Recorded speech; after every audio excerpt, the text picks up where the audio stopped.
राधे राधे दोस्तों, कैसे हो आप सभी। तो आशा करते हैं आप सभी अच्छे होंगे और हम भी अच्छे हैं। तो आज हम आप लोगों के लिए फिर एक वीडियो लेकर के आए हैं जिसमें हम आप लोगों को जानकारी देंगे कि एकादशी व्रत जो है तो कब है। तो आप लोगों का हमारे चैनल में स्वागत है।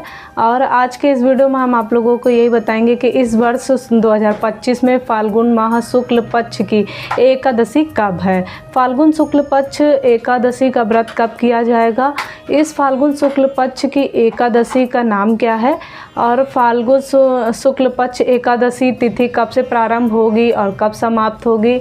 एकादशी व्रत का पारण का जो होता शुभ समय क्या होगा। फाल्गुन शुक्ल पक्ष एकादशी का महत्व क्या है, इसकी विधि क्या है। एकादशी व्रत की संपूर्ण जानकारी हम इसी वीडियो में आप लोगों को देंगे, तो इसलिए वीडियो को पूरा देखिएगा, व्रत से लेकर के पारण तक का।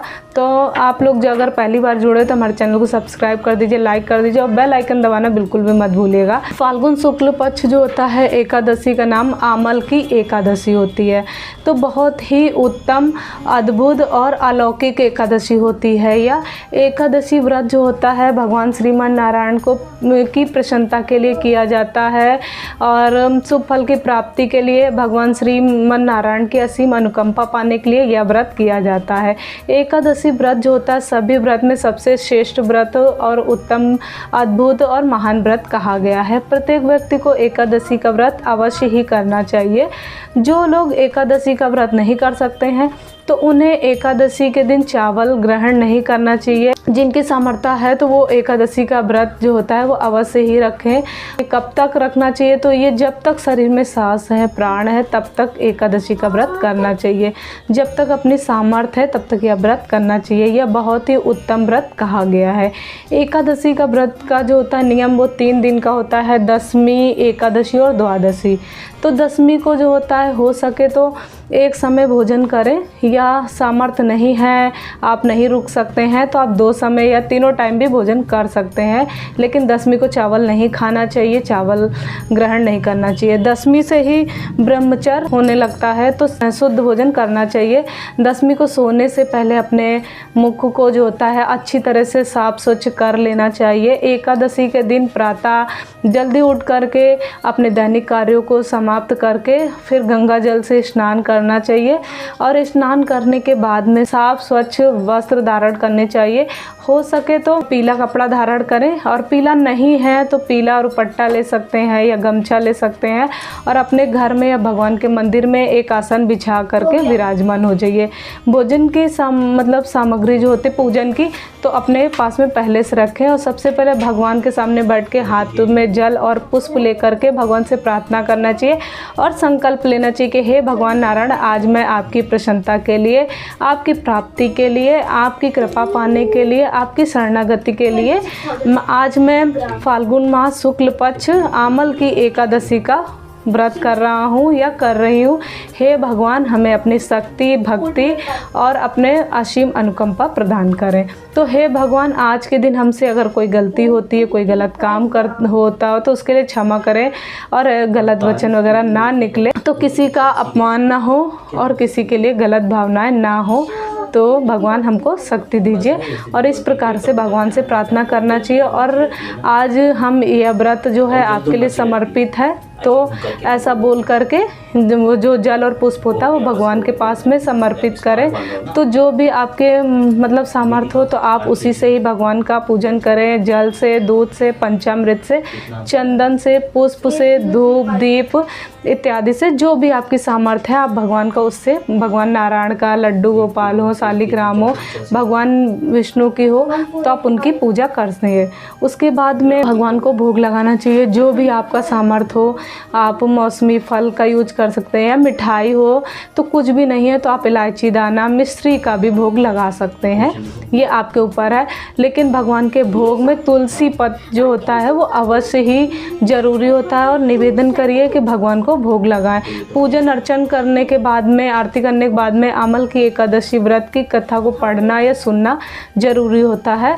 तो आपको कथा की वीडियो भी होता है, अगर आप लोग कहेंगे तो एकादशी की हमने काफ़ी उद्यापन की जो है वो भी जानकारी डाली हुई, तो आप लोग देख सकते हो। तो कथा सुनने के बाद में भगवान नारायण की सबसे प्रिय मंत्र होता है ओम नमो भगवते वासुदेवाय नमः। आप जितना भी हो सके इस मंत्र का जाप करें।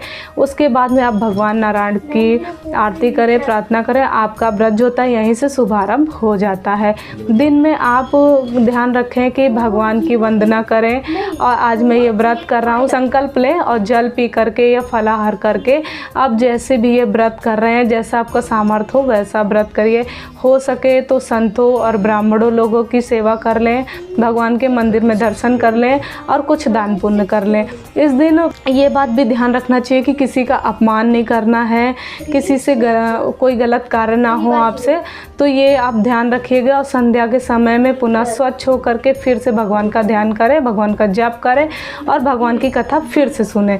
और एकादशी के जो दूसरे दिन होता है तो सुबह जल्दी उठना है, स्नान आदि करना है, फिर भगवान का पूजन करना है और फिर वैसे ही पूजन करना है जैसे सुबह किया था।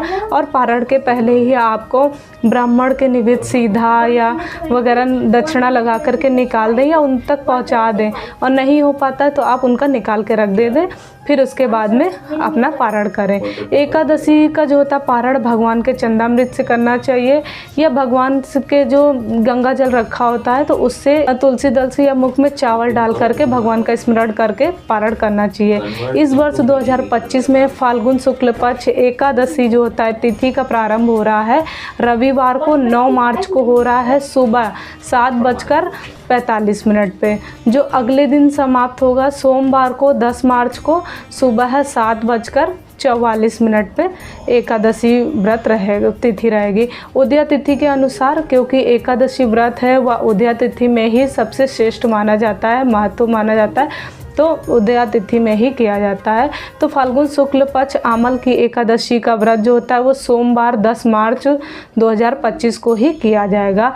अब इस व्रत का जो पारण है तो वह मंगलवार को किया जाएगा, 11 मार्च को किया जाएगा। सुबह 6:20 से लेकर के सुबह 8:14 के बीच में पारण करना है, वो शुभ रहेगा। और एक बात का ध्यान रखना है कि इस दिन द्वादशी है तो वो मंगलवार 11 मार्च को सुबह 8:14 से 13 तिथि लग जाएगी। तो इसके पहले आपको व्रत का पारण कर लेना है। 8:14 के बाद में 13 लग जाएगा तो आपको पारण करना निषेध हो जाएगा, वर्जित हो जाएगा। तो इन बातों का बहुत अधिक ध्यान देना है कि यह एकादशी व्रत जो है सुबह सुबह का ही पारण करना है, 8:14 के अंदर ही पारण कर लेना है। इसमें कोई संशय, कोई संदेह नहीं है। तो ये जानकारी आप लोगों को ना समझ में आए तो आप वीडियो को फिर से देखिए और कमेंट करके भी पूछ सकते हैं। अगर वीडियो अच्छा लगे तो आप लोग लाइक ज़रूर कीजिएगा, कमेंट में जय श्री हरि विष्णु ज़रूर लिखिएगा और ज़्यादा से ज़्यादा शेयर कीजिएगा, इससे आपको भी पुण्य मिलेगा। तो चलिए मिलते हैं नेक्स्ट वीडियो में, तब तक के लिए जय श्री हरि विष्णु, राधे राधे, हर हर महादेव, जय श्री राम।